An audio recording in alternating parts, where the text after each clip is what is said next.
தமிழுக்கு அமுதென்று பேர், அந்த தமிழின்ப தமிழ் எங்கள் உயிருக்கு நேர். ஹலோ ஃப்ரெண்ட்ஸ், எல்லாரும் எப்படி இருக்கீங்க? நல்லா இருக்கீங்களா? இன்னைக்கு நம்ம சேனல் தமிழ் ஆல்ரவுண்டர் அப்பட்டக்கர்ல நம்ம பார்க்கக்கூடிய வீடியோ, நான் புதுசாக ஒரு ஸ்டீமர் வாங்கியிருக்கேன். இந்த ஸ்டீமரோட அன்பாக்சிங் அப்புறமா ரிவ்யூ ரெண்டுமே பார்க்கலாம். இந்த ஸ்டீமர் பயன்படுத்தி கோதுமை மாவு, காஃபி பவுடர் இதெல்லாம் கலந்து நம்ம ஒரு கேக் செஞ்சுருக்கோம்.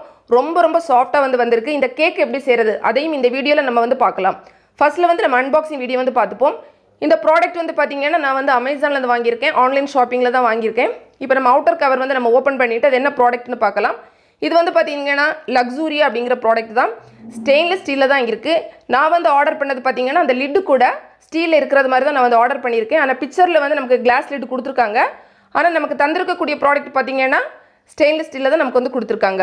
இதில் பார்த்தீங்கன்னா 3 ப்ராடக்ட் சேர்த்து கொடுத்துருப்பாங்க. 3மே தனித்தனியாக அவங்க கவர் பண்ணி வச்சுருக்காங்க.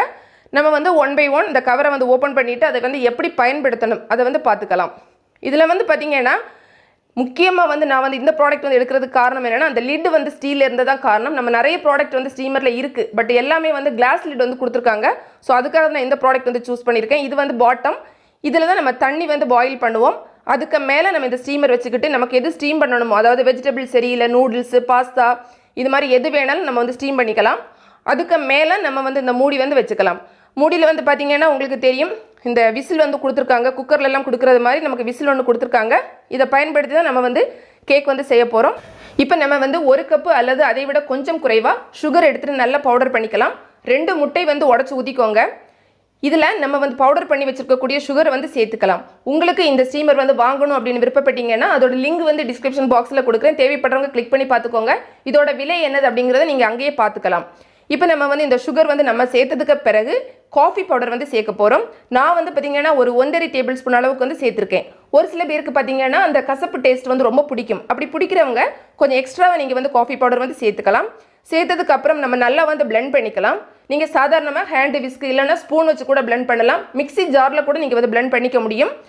நல்லா பிளெண்ட் பண்ணதுக்கு பிறகு நம்ம இதில் மாவெல்லாம் நம்ம சேர்த்துக்கலாம். நான் கோதுமை மாவு தான் பயன்படுத்தியிருக்கேன். மைதாவில் செய்கிறதா இருந்தாலும் சேம் தான். 1 கப்பு கோதுமை மாவு, 1/4 கப் அளவுக்கு குக்கிங் ஆயில், அதாவது சாதாரணமாக சமையலுக்கு பயன்படுத்தக்கூடிய எண்ணெய் சேர்த்துட்டு திரும்பவும் நம்ம நல்லா பிளெண்ட் பண்ணிக்கலாம். இப்போ இதில் ஒரு 1/2 கப் அளவு நம்ம காய்ச்சி ஆற வச்ச பால் சேர்த்துருக்கோம். நம்ம தண்ணி சேர்க்கறதுக்கு பதிலாக இந்த பால் சேர்த்துருக்கோம். சேர்த்துட்டு நம்ம திரும்பவும் நல்லா பிளெண்ட் பண்ணணும். நம்ம எந்த அளவு இதை நல்லா ஒரு க்ரீமியாக பிளெண்ட் பண்ணி எடுக்கிறோமோ அந்த அளவு நம்மளோட கேக் பார்த்திங்கன்னா ரொம்ப ஸ்பாஞ்சியாக வரும். இந்த மாதிரி நம்ம செஞ்சுட்டு இப்போ வெண்ணிலா எசன்ஸ் சேர்த்துக்கலாம். இது பார்த்திங்கன்னா ஒரு 1/2 டேபிள் ஸ்பூன் அளவுக்கு நான் சேர்க்குறேன். இது சேர்க்கறதுனால அந்த முட்டையோட ஸ்மெல் எதுவுமே நமக்கு வராது. இப்போ நம்ம திரும்பவும் நல்லா கலந்துக்கலாம். இந்த மாவோட கன்சிஸ்டன்சி பார்த்திங்கன்னா இந்த தோசை மாவெல்லாம் இருக்கும்ல, அதே மாதிரி நமக்கு இருக்கணும். இப்போ அடுத்தது நம்ம சேர்க்க போகிறது சோடா உப்பு 1 டீஸ்பூன் சேர்த்துருக்கோம். இது பார்த்திங்கன்னா நம்ம மாவு சேர்க்கும் போதே சேர்த்துருக்கணும். நான் மறந்ததுனால இப்போ சேர்த்துருக்கேன். நீங்கள் மாவு சேர்க்கும் போதே சேர்த்துக்கோங்க. இப்போ எல்லாமே சேர்த்துட்டு நம்ம மாவு ரெடி பண்ணி வச்சுருக்கோம். இது பார்த்திங்கன்னா நம்ம கேக் செய்யக்கூடிய அந்த பேனில் கொஞ்சமாக நம்ம எண்ணெய் எடுத்து தடவிக்கலாம். ஆயில் அப்ளை பண்ணிக்கலாம். இதில் நம்ம ரெடி பண்ணி வச்சுருக்க அந்த கேக் பேட்டர் நம்ம ஊற்றிக்கலாம். உங்களுக்கு அந்த கன்சிஸ்டன்சி பார்த்தா தெரியும். ரொம்ப திக்காகவும் இருக்காது, தண்ணியாகவும் இருக்காது. இந்த மாதிரி இருக்கணும் நமக்கு. இது ஃபுல்லாக இந்த மாவை நம்ம இதில் ஊற்றிட்டு கை வச்சு இந்த மாதிரி லைட்டாக தட்டி விட்டுக்கோங்க. அதுக்கப்புறமா நம்மளோட அந்த ஸ்டீமர் எடுத்துகிட்டு அதில் இதை வைங்க.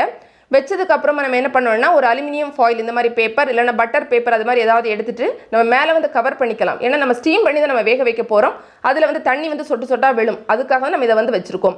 இப்போ நம்ம ஸ்டவ்வில் அந்த பாட்டம் பேன் இருந்ததில் அதில் தண்ணி வச்சு நம்ம கொதிக்க வைக்கலாம். தண்ணி நல்லா சூடானதுக்கு பிறகு அதுக்கு மேலே நம்ம ஸ்டீமரை வச்சுக்கலாம். இதுக்கு மேலே நம்ம மூடி வைக்கலாம். ஒரு 35 நிமிடம் நமக்கு தேவைப்படும். அதுக்கப்புறம் நம்ம மெதுவாக திறந்து பார்க்கும். இதில் பார்த்தீங்கன்னா உங்களுக்கு தெரியும் அந்த தண்ணி இருக்கிறது. இப்போ நம்ம அந்த ஃபாயில், அந்த பேப்பர் இருக்குல்ல, அலுமினியம் ஃபாயில் பேப்பர், அதை எடுத்துகிட்டு மெதுவாக குத்தி பார்த்துக்கலாம். கேட்க ரெடியாக இருக்குது அப்படிங்கிறது ரெடியாக இருக்குது. இதை நம்ம தொட்டு பார்த்தோம் அப்படின்னா ரொம்ப ஸ்பாஞ்சியாக இருக்கும். கொஞ்சம் சூடாக இருக்கும்.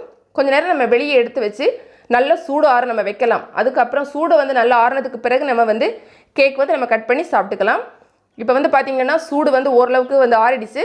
இந்த சைட்லலாம் பார்த்தீங்கன்னா கத்தி ஏதாவது லைட்டாக எடுத்துக்கோங்க. ஸோ நம்ம எடுக்கிறதுக்கு வசதியாக இருக்கும். உங்ககிட்ட பட்டர் பேப்பர் இருக்குன்னா அது கூட நீங்கள் வச்சு நீங்கள் கேக் பேக் பண்ணலாம். லைட்டாக இந்த மாதிரி மேலே கொஞ்சம் நல்லா தட்டிக்கோங்க. இப்போ நம்மளோட கேக் ரெடியாக இருக்குது. நம்ம கட் பண்ணி எடுத்துக்கலாம். அவ்வளோதான். சூப்பரான சுவையான காஃபி கேக் நம்ம ரெடி பண்ணிட்டோம். ரொம்ப ஸ்பாஞ்சியாக இருக்கும். ரொம்ப டேஸ்ட் கூட பார்த்தீங்கன்னா ரொம்ப நல்ல டேஸ்ட்டாக இருக்கும். இந்த வீடியோ நிச்சயமாக உங்களுக்கு பயனுள்ளதாக இருக்கும். பிடிச்சிருந்தனா லைக் பண்ணுங்கள். உங்களோட ஃப்ரெண்ட்ஸ்க்கு ஷேர் பண்ணிக்கோங்க. மேலும் பல வகையான பயனுள்ள தகவல்களுக்கு நம்ம தமிழ் ஆல்ரவுண்டர் அப்பட்டக்கர் சேனலை மறக்காமல் சப்ஸ்கிரைப் பண்ணுங்கள். தேங்க்ஸ் ஃபார் வாட்சிங். நன்றி, வணக்கம்.